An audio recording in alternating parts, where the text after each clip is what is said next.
This repetitive hand washing is a daily thing. And trust me when I say it, it sucks. My name is Evan, and I'm obsessive compulsive. There are many different types of OCD, such as checking, organizing, and germophobia. They all function the same way. You are fine 1 minute, and then something will set it off, and then you become really edgy. Then things fall apart.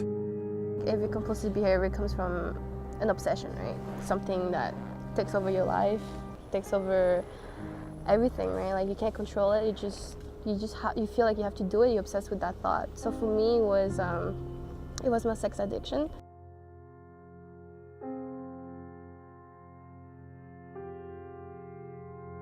Like why I had an obsessive, like a compulsive behavior, like to control my sexual impulse, right? Because sometimes I would be with a guy and then we're just hanging out and then we'd be kissing and I couldn't say stop. I couldn't say no. Like, and then we'll do it, we'll have sex, and then I would be crying after. I'll be like, whoa, like I can't even control it. This sucks, right? Why did I do it, right?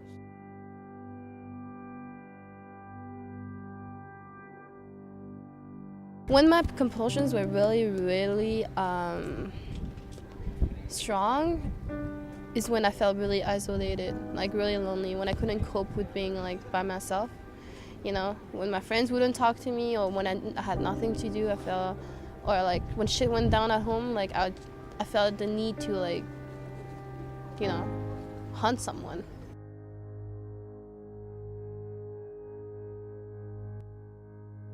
The bulk of mine is referred to as puro, so it doesn't mean that there isn't a compulsion that goes along with it. What that means is it isn't necessarily a physical compulsion.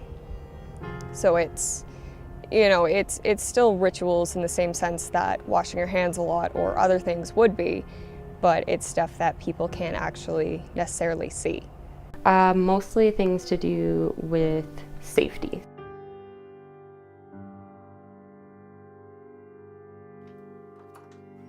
So for me, the obsession comes with, say, like plugs, the oven, doors being locked, windows being locked, everything like that. For me, it's the urge to make sure that nothing's going to catch on fire or that I'm not going to leave the door unlocked and someone's going to come in and rob my house. And so it's just one of those things where I'm compelled to check them. I wanted to get a family perspective, so I asked my parents, Eleanor and Jerry, and how it was for them. It was pretty scary. Yeah. Because we didn't know what was going on. And when you don't know what's going on, it's really hard to help your child.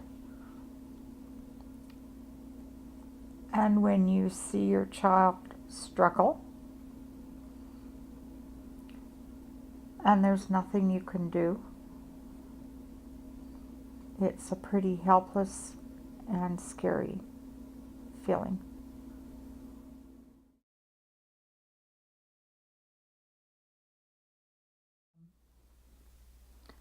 I remember one night you came home and I was wakened by you screaming in the shower that it won't come off. It won't come off. And I got up and tried talking to you, and you had no skin left on your arms. They were raw. You had scraped the skin off your arms trying to get the germs off.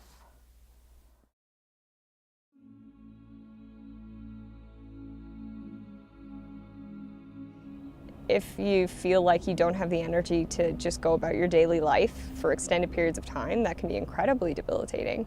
And I definitely went through periods of that. And I still get that once in a while, but it's definitely a change in the degree, like the severity and the frequency of it. I think though that, you know,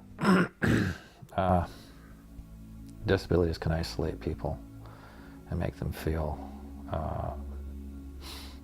alone, make them feel like there's nobody out there. They are the only ones, that you're some kind of quirk. It's one of those things where if I don't go through and check those things, my entire day is off. My entire day is filled with anxiety. I can't focus, I can't concentrate, and that's why I end up coming back a block, 2 blocks from walking to wherever I'm going, because I know that if I don't, I'm gonna have that feeling for the rest of the day. So son of a bitch. My science book is in my room. Look, it's okay, I'll wait here. Okay, probably 2 seconds. That's fine. I'll slow down from a regular pace, and I know that feeling is kicking in. I have to come back, I have to check it, and it's frustrating because I know that it's off. I know I've checked it so many times, but I have to come back and I have to look at it again. It's not necessarily a numbers game. I think a lot of people associate it with like, oh, you have to do this a certain amount of times, and for me it's just until it feels right, like until it clicks for me, and then I can leave it. Sometimes that's 3 times, sometimes it's 15.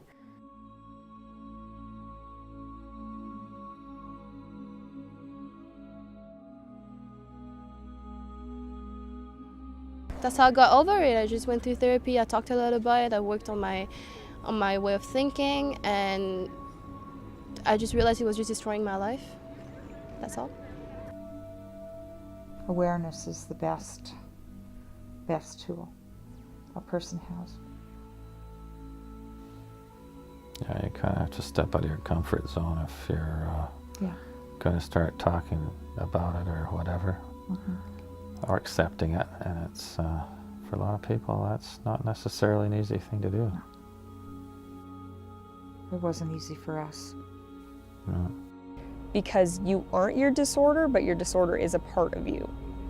So you feel less defined by all these kind of sometimes crippling things, but then you realize you get kind of a power over it. And that's kind of what over like 5 and 10 years, the past 5 years especially, I finally have had sink in. So I can actually take advantage of that and live a life, which is nice. The good news is that this is controllable through a lot of effort and patience. And then with a lot of luck, you can turn it off.